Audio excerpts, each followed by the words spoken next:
Welcome to another edition with One More Light with me, Val Kleinhans, where we break the stigma when it comes to mental health. Today, something that I am notorious for, people pleasing. I wanted to talk about this subject, boundary setting, all that good stuff, too, because I do think they go hand in hand.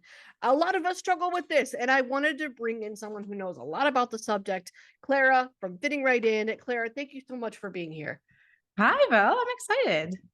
I love talking about people pleasing. I love talking about boundaries. So this is going to be a lot of fun for the both of us and everyone else listening. I hope I learn. I hope everybody learns up on this. Oh, me too. Oh my goodness, because I really think that society sort of conditions us to be in a people-pleasing mindset. Like we're kind of like, I don't know if forced is the right word, but we're designed to people please because we think that's how we should do things. We're told that's how to be likable. We're told that's how to be approachable. And that's not necessarily true. So can you walk me through what was your awareness of people pleasing in like the very beginning? How did you know about it, discover it? Why at what point did you like say, girl, we need a skirt and we need to stop the people pleasing? Yeah, I hear you. I hear you. I guess for me, it was sort of a little bit unconventional because when I first realized that something was off, I didn't know it was people pleasing, right? I was just, the pandemic hit. I was at home at that time. I was in a PhD program. And when the pandemic hit and I stayed home, I was like, oh, wow, I can be happy. I was like, it wasn't me all along. Like there's nothing wrong with me. I can be happy. And then throughout the pandemic kind of, set out and was like, why am I not happy? And then my first change was to drop out of my PhD, realizing that that wasn't it for me. And then the other thing was like, why don't I know what I like? Why don't I know what I don't like? Why don't I know what I want to do? Why don't I even know what I enjoy? Like it was so hard for me to figure that out. And then I started reading a lot of self-help. I started educating myself a lot. And then all of a sudden, like I found all these different puzzle pieces. And when I realized that these are all symptoms of being a people pleaser for a very long time, it clicked with me. I was like, oh, wow, like this seemingly innocent thing of wanting others to like you and like not always say your opinion and wanting to fit in really does harm us in a way that we feel so unhappy in our lives. So that's kind of how I realized people pleasing.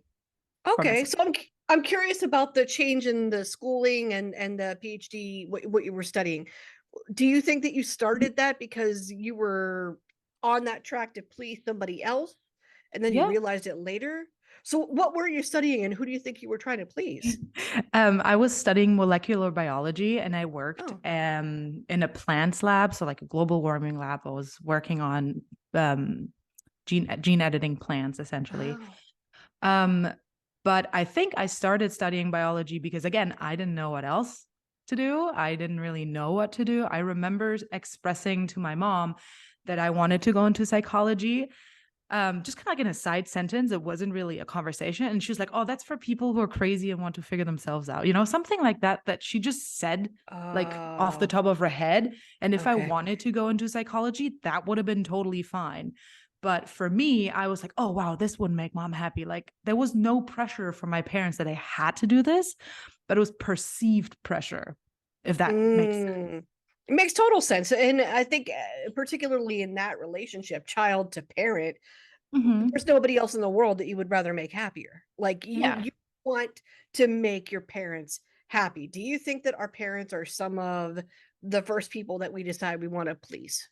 Yeah, absolutely. I mean, I don't remember a time before I dropped out of my PhD and started all this work where I wasn't people pleasing. For me, that started so early in childhood that I don't remember. And it's not like we're children and we're sitting there and we're like, okay, well, let's please everyone, right? It's not like a conscious thing that we decide to do, but it's a learned behavior. And it absolutely starts with the parents. They're our first connection. And if we feel that there's a disconnect, we can't connect to our parents, maybe not emotionally, maybe not even physically, maybe not mentally. We as kids, we very quickly suppress our own needs and feelings and focus on our parents as a mean to get our own needs fulfilled, right? I needed a lot of peace and quiet as a child, and I didn't have that because my parents were always arguing day and night. Mhm. So I attempted to please my parents so they would stop arguing so I could finally feel at ease, right? Ooh, It's not that girl. thought through as a child, but like you learn it, you see that it works a little bit, and then you continue doing it. Oh my God, totally relate to that. Because when my parents got divorced, I became their sounding board because I thought, oh, if they can, vent their frustration or whatever to me, mini Mhm. therapist, then Yeah. maybe they won't be as angry and maybe the vibe will be better in the house. And of course, that wasn't true. I should not have been in that position. I shouldn't have Mhm. put myself in that position. Yeah. And years later, both of my parents apologized for putting me in Mhm. that position. Um, so do you think that maybe we people please because we think it's an act of love? I mean, or at least I thought I was showing love by giving them to room to do that. Do you think that's why some people please? Mm, it's so interesting that you say that because I recently just thought about exactly this because it's so easy to think that people pleasing stems from love. I personally think it stems from fear. Oh, okay. Fear that your parents are going to start arguing and you're going to get stressed, fear that maybe your parents Mm, are going to leave, fear that all these things are going to happen to us that are outside of our control that we are then exposed to and can't do anything about, especially as kids. Because as a kid, like you're not going to be like, Mom, Dad, I'm going to pack my bag and I'm going to leave at 6 year old. Like you can't do that, right? So you have to try to make it work. And that's when we start people pleasing. And that's when we start fantasizing. Like, if I am perfect and if I do everything perfect for my parents, then they can become the parents mm, that I need, right? Then they can give me what I want. It's not yeah. that conscious. Again, it's like a learned behavior. But I do think that it stems out of fear. But just quick side note, like there is people pleasing that comes out of love as well, because Mm, inherently pleasing another person, there's nothing wrong with that. Sometimes I wish there was a different word because people pleasing is like, yes, it's good and bad, right? If it stems okay. out of fear and you're suppressing yourself, then it's bad. But if you're like, oh, my husband had such a tough day at work, I'm going to cook him a dinner so when he gets home, we can sit Yeah. together and eat, then that's out of love, right? And you don't really expect anything in return. That's like one of the big differentiators between the two. Right. Right. And you're not also sacrificing who you are as a person, which is Absolutely. a Yeah. big thing. It took me until I was much older to understand, like, girl, you are doing things that you would not Yeah. like, you personally would prefer not to, but you're Yeah. doing it as a form of sacrifice for somebody else. What does detrimental people pleasing look like? What does it look like when it's a problem? People pleasing becomes a problem when you start overly focusing on other people and at Mhm. the same time neglect yourself and suppress yourself. Not only like Hmm. you neglect your feelings, maybe you're really, really tired, but you see that your partner's in a bad mood. So instead of going to bed early, you stay up and you entertain them, right? Like, and I think it becomes extremely problematic when we've done that for such a long time that we no longer feel when we're tired. It's just Right. automatically suppressed. We're not going to listen to it. Right. So I think it becomes detrimental as soon as there's no longer a balance between considering yourself and considering others, where it's only considering others. And that's why it's like out of this fear, right? Out of this losing control, needing to feel safe, right? That's where it's coming from. At least I Yeah. believe. Totally. And what habits do you think we can learn that would maybe combat the need to people please? I think a lot of it comes from cultivating a healthy relationship with yourself, Oh, good one. right? Like feeling connected to yourself. And people often say, like, be connected with yourself, like, be authentic. But what does that really mean? And in essence, being authentic, being connected to yourself means knowing what your needs are, prioritizing your needs, taking care of yourself, knowing what you're feeling, right? Allowing yourself to have those feelings, to process those feelings, knowing, understanding what you want and what you don't want. Hmm. And also being connected to your instincts. If something doesn't feel right for you, being able to identify that and to listen to it or to at least consider it, right? That is what is going to help you stop people pleasing, just to have that foundation of self. Hmm. What, when or how? Maybe the better question is how. How did you decide to make people pleasing and boundaries the focus of what you were studying? And how does one study both? So for me, it's less about studying. So I'm not a therapist, I'm not a psychologist, I am a coach, but it's more so for me, it was, I guess, I'm a recovering people pleaser too. Yeah, so And you want to this learn about stuff it. is hard. This Yeah. stuff's hard. And I want to figure it out. And I feel so passionate about it because I know so many people. We're at that point where I was at in the pandemic where I was like, oh, wow, I can be happy.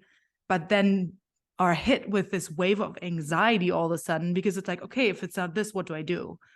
Mm. And I sat with that anxiety, and I also had the financial opportunity to sit with that and to drop out of my PhD and to do all of this stuff.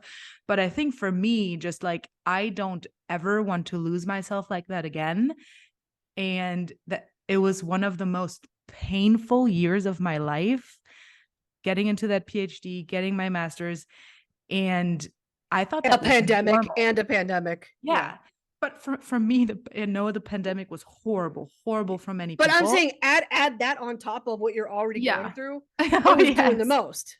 Yeah. Yeah. But as a recovering people pleaser, like you don't have to see people. You don't have to help them move. You can just sit in your apartment and do what you want to do. You don't have to do those things. But yeah, for me, really, I don't ever want anyone to feel like they can't get themselves back. So I want to put out as much information as to how you can get yourself back as I can, because when I was at that point, there wasn't that much. Right. So how do we get ourselves back?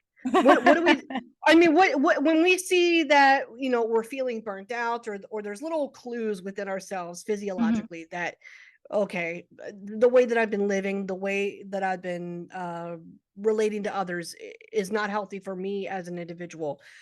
What do we do to get ourselves out of it? Yeah, yeah, it is difficult, and there's no like one size fits all steps.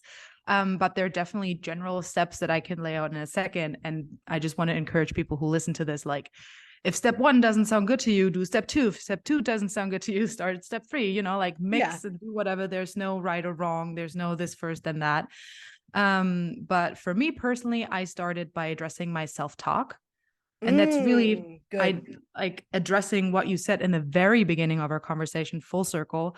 Um, we're conditioned to people please, right? And we almost condition ourselves because we have this internalized voice in our head that is like, oh, they're looking at you like this. This is what they're going to think. This is what's going to happen. Smile, offer them something, right? We all have this little voice in our head that does that. Yeah. And just starting to notice it. Don't change anything. Don't freak out that you don't know what to do and don't know how to change it. Just listen. And as you're going to continue to listen to it, you're going to notice more and more things. You're going to notice patterns. And sooner or later, you can start questioning those things. Why Mm. do I feel like this? Where is that voice coming from? What is pushing me this way? I think that's a great place to start, is self-talk. And then going from there, just like, what are my needs? What are needs? I needed to make Yeah. like a whole Word document with like words that are needs, because if you ask me what's a need, I'm like, I don't know. Food, water, right? But then it was like, what are Shelter. emotional needs? And I'm like, oh, Forgot like about those. Wah, exactly. wah, wah. But if you don't have the words, then you can't identify it. If you can't identify it, you can't Mm. fulfill it, right? Mhm. So work on your understanding what needs are, what's the needs build your needs vocabulary, and then do the exact same thing with feelings. What kinds of feelings are they? How do they feel in my body? Right? And just really start to focus on these things. And slowly but surely, you're going to start puzzle piecing things together, and you're going to be like, oh, my voice is telling me I can't say no to this. And then you're going to think, oh, wait, no, but I can. And then you're going to hit like, but how do I do it? And then you're going to go and learn that. So it's just a step-by-step process of Yeah, and those there. three things, I would say. Okay, so there's options. There's no right or wrong answer. Yeah. Got it. Boundary setting has been on my mind lately too. Actually, it kind of has ever since I became a working adult. It's been on my, like, the question has always been that I continually try and answer and continually change my answer to is, how do we set a boundary in a kind way? Mhm. Because for somebody who is demonstrative and expressive, and I I'm not really very passive, that can be Mhm. hard Yeah. Yeah. for other I understand that that can be hard for other people to receive. So how Mhm. can we set a boundary in a kind way? I think, and I always tell my clients, there's two parts to setting boundaries. If you're someone who is very active, very quick to maybe, point the finger, Mm, say it in the wrong tone, I think there are two aspects to it. One, stay emotionally regulated. If you're going to yeah. start, bringing out the tone that the dishes aren't done, that's not going to go anywhere. You can say whatever you want. The energy is perceived, the tone is perceived. It's not going to go very well. So Mm, stay emotionally regulated, stay within your calm, right? And then the second one is, and this is actually taught in nonviolent communication, is talk about yourself. Don't talk about the other mm, person. Say, I feel this way when I feel upset when you leave the dishes in the sink. I really need you to start putting them into the dishwasher after you're done instead of putting it in the sink. mm, It's not like you make me upset because you don't put the dishes. That is very much attacking almost the other person, even though I know we all do it, right? Like I do this sometimes as well when I'm not emotionally regulated. right. It comes out, right? Like you attack the other person, you just let it all out. But what's most important is that you just talk from yourself. You don't blame the other person, but you're more so just communicate your problems and your feelings and take the responsibility for them. Mhm, Because once you do that, the other person is not going to be as defensive. mm, If they're not as defensive, they can actually listen to what you say. And yeah. B, you show them that your feelings are your responsibility, which will encourage them to take responsibility for their own feelings rather than just unloading them on you. Right. Or we hope. That's the Yeah, goal. or we hope, or we hope. But at least, yeah, I would say staying emotionally regulated and then using I statements. That's what those sentences are called. If anybody wants to look this up, right? It's making sure that you talk from your own perspective. Yeah.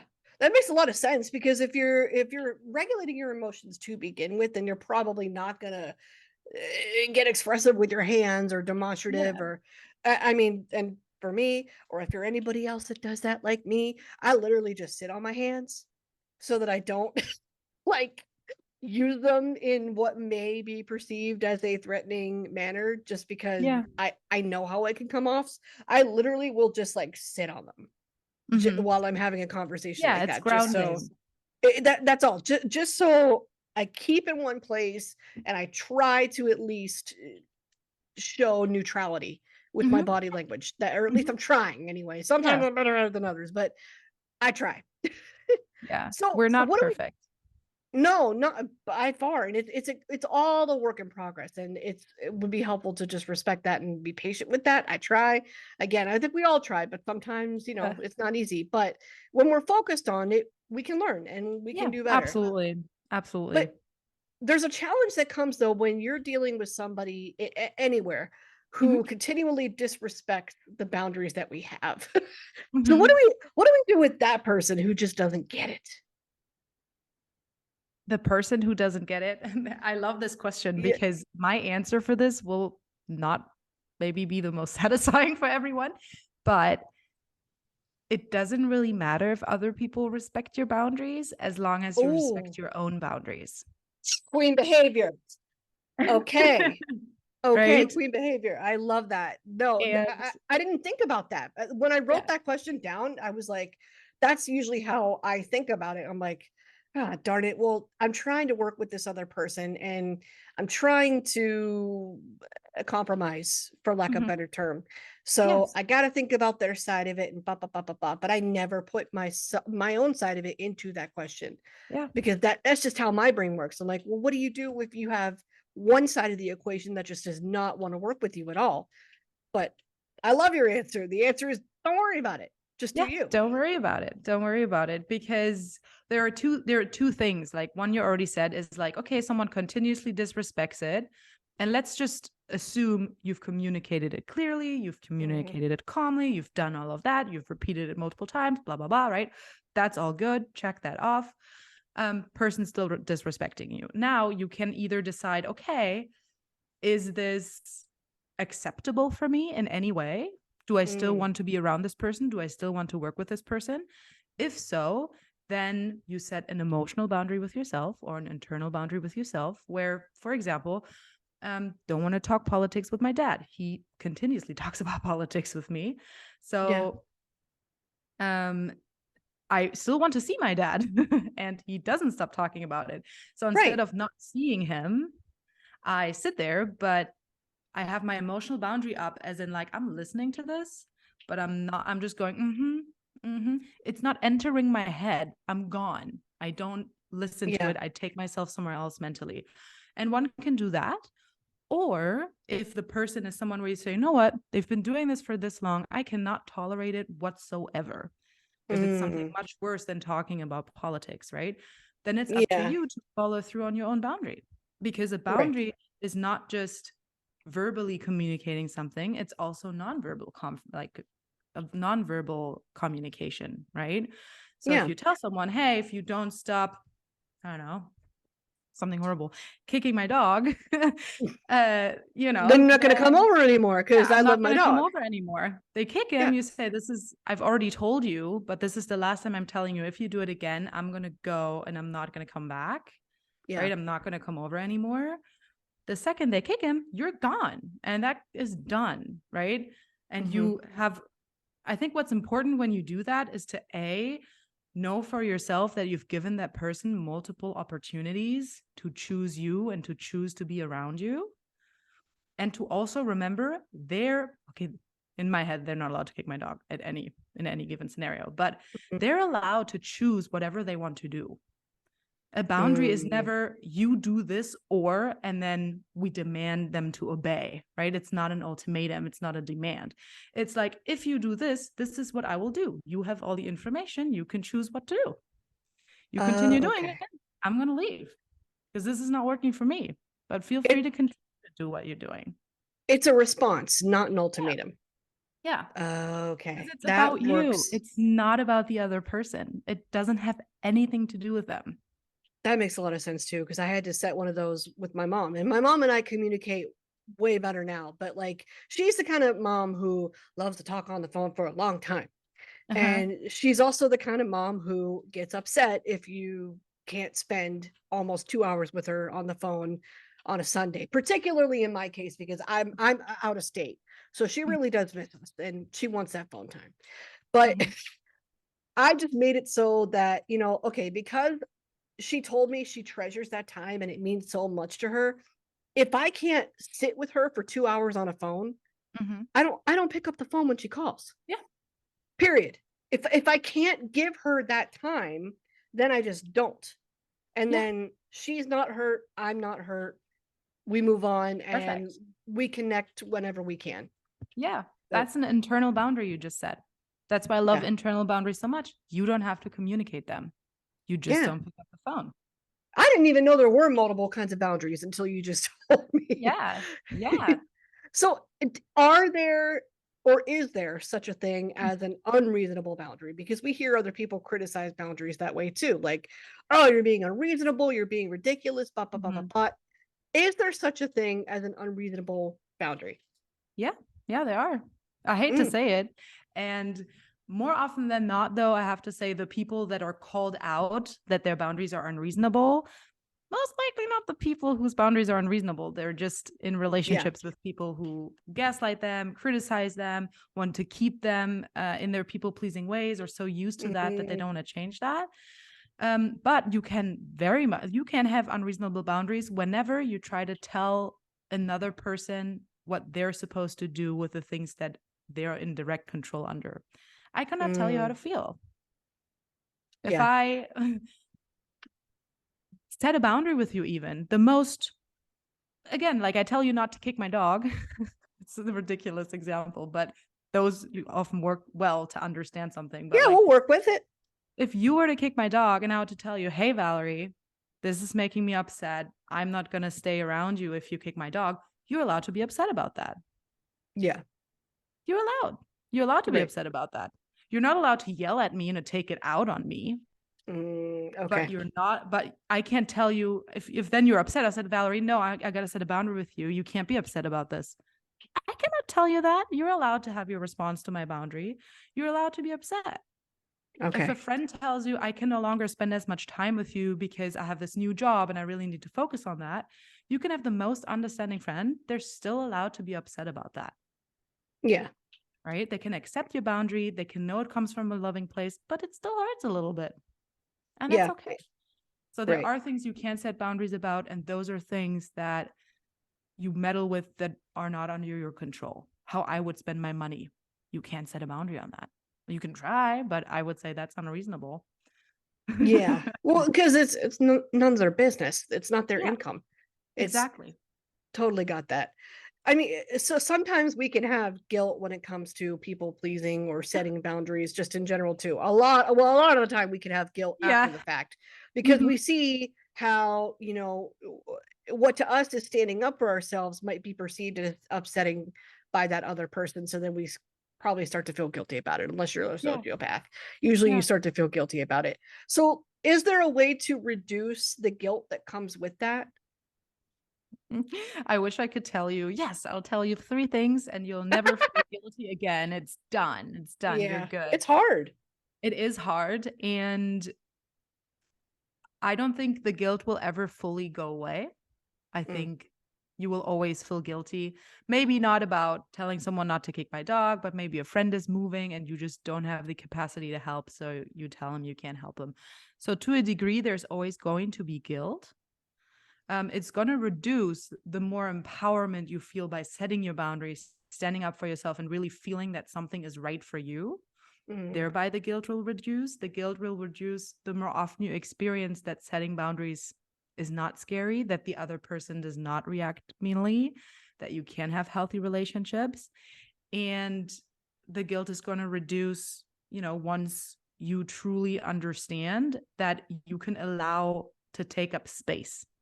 You mm. can allow to prioritize your needs. You can allow to take care of yourself as well.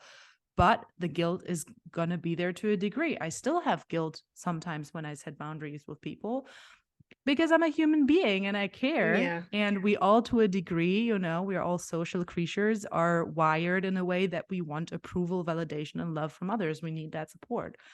So it's all the more important to learn to set boundaries, even though you are feeling guilty or scared. It's not Mm. finding ways so you feel different and then you act different. It's more so, how do I act even though I feel guilty? Got it. Do you remember the moment where you felt really self-assured and you were like, I got this. I know what I need to do for myself. I know how to set a boundary. I know what my lines are when it comes to making somebody happy. I think I started feeling very self assured. This is a difficult question, but I think I started feeling that way when I started just to incorporate myself into my own thinking. Like, oh, Imagine how will that. they feel? How will they feel? And then I'm like, how will I feel? Right. And just seeing myself almost not as me, but almost pretending like I'm a different person and I'm taking care of that person as well, if that makes sense. Sort of like Mm. being your own best friend. Or like in some situations when I'm with my parents, I get very triggered because yes, they still argue every day. And sometimes I step outside, and much like you did, I was very much, mediating. And I always feel like if I'm not mediating, it gets worse. So who am I to not mediate? But I started to step outside. And once I step outside, I feel all my nerves and I just say, I got you. And that's when I started feeling very empowered because I'm like, oh yeah, wait, I got you. Don't worry. Like you can even imagine yourself as a little child. People like to do that. Mm. But for me, it's more so like, I'm here. I got you. And you don't have to do that. Yeah. I mean, it's hard to imagine how somebody else would interpret something or feel about something anyway. Yeah. So, and yet, and for a lot of people, like that's the first thing we try to imagine. Yeah. It's almost like doing a form of damage control. Like if I can predict how this person is going to react, maybe I can save that stress if I sacrifice something Yeah. on my end. And it's like, Yeah. well, what? Hold up, we don't even know how that other person feels. We don't even Yeah. know how they interpret that. They could be completely fine, and we could be worried about nothing. So Absolutely. instead of trying to use hieroglyphics to determine whatever it is that's going on in their mind, Yeah. worry about your own mind. Yes, yes, absolutely. And it comes when I do this with my clients, much like I said earlier, when they're unreasonable boundaries, I talk about them. Okay, these are things that are directly under your control, and these are things that are not. So the second you start yourself even thinking about things that are outside of your control, drop it, because that's where all the anxiety comes from. Because you're just like trying to pull strings that aren't there and hope that your outcome happens. And if it doesn't, it doesn't. But I think we all had experiences where we did the best we could to keep our partner happy. Then they get a phone call from work and they freak out. That's Wow. completely out of your control. Right. It's completely out of your control. You can do whatever you want. If that person has some sort of stress or an emotion come up, you can't do anything about it. Yeah. You Right. just But it's, gave me you just gave me like my own homework assignment that I'm going to give to myself. I'm going to start to pay attention like whenever I feel really anxious in particular situations, like Mhm. like heart palpitations Yeah. or easily irritated, anxious. Mm-hmm. I'm gonna pay attention to what's going on in my own mind when that's happening, Yeah. and being like, okay, body, you're telling me something. What do we need? What's going on? Instead of just worrying about how to mold the environment into something that would be quote unquote better for me. Yeah. Yeah. Don't mold the environment, mold me. I have control over me. So I'm Exactly. trying to work on Exactly. that. That's Yeah. insightful. What do you have control over? Like me being in the room with my parents, I cannot stop them from arguing. I Mhm. wish. I tried everything. Trust me. I tried everything, Oh but yeah. I cannot stop them from arguing. But I can leave the room when they start arguing True. now as an adult, right? Yeah. You didn't have that as a child. And Right. that's why it's so ingrained for us as humans. As a child, you could not leave. Your circle of control is so much smaller. Mm. So you are trying to please your parents to make yourself feel safe and meet your own needs. And there's absolutely nothing wrong with you for doing that. I Right. like to remind myself of that when people pleasing creeps up. I did everything right to start people pleasing when I was a child. The Yeah. only reason why now it's not working anymore is because I have more power, I have more opportunity, and I don't need to people please anymore. But I still Mm. do it because that's what I learned to do. Yeah. We've all done it. Right? We've all been there. We've all done it. We've all been there. It's okay that you people please. It is just a way for you to manage your own stress when you don't know what else to do and when you feel unsafe. That's all that it is. And once Yeah. you start building that connection to yourself, you will carry your little safe place around with you. So no matter what happens, you're going to be able to make yourself feel safe by yourself, not by changing other people. Definitely. So on top of all the gems that you've dropped already, what's next for you? What can we look forward to coming from you? Coming from me, I mean, being a recovered people pleaser myself, I still find new ways every day where I notice, oh, this is also part of people pleasing, or why do I still get into the middle seat in an Uber when we're driving with a bunch of friends, even though I know I get car sick? Oh Right? Why boy. do I still do those things? Right? It comes up and I get aware of it more and more. So you can definitely hear those stories from me, especially like on Instagram. That's where I'm mostly active. Mhm. And I also just started this new subscription, which I found is very cool because when I started my one-on-one services for coaching with clients, so many people were saying, I can't afford that. Right? Mm. Let's be real. Like they can't afford therapy, they can't afford one-on-one coaching. So what I'm trying to do is I'm trying to create as much content as I can that has actionable steps, that has like self-reflection questions that you can sit with and actually work through. And I do that every weekday, and you can subscribe, and it's $9 a month, and you'll get an article every single weekday filled with steps to help you on different aspects that all touch on people pleasing. Because I know you have to have the right access to the right information. And once something clicks, it's there, right? It's there. It's there. And then you can do it. So I'm really trying to help as many people as possible to not ever lose themselves again. Yeah, because it's easy to do, but when we find ourselves, that is when it becomes beautiful. Klara, thank you so much for your time. Thank you for all the knowledge you dropped. I really enjoyed this conversation. Thank you so much for being here. Thank you, Valerie. This was amazing, and it was just really awesome to get to have this conversation with you here, and also our conversations off camera. I really truly enjoyed them. Oh, yeah, we're kicking a little bit off camera too. We're not we ain't gonna lie. So we're gonna be keeping in touch after this. But I very much appreciate your time. Thank you so much. Thank you.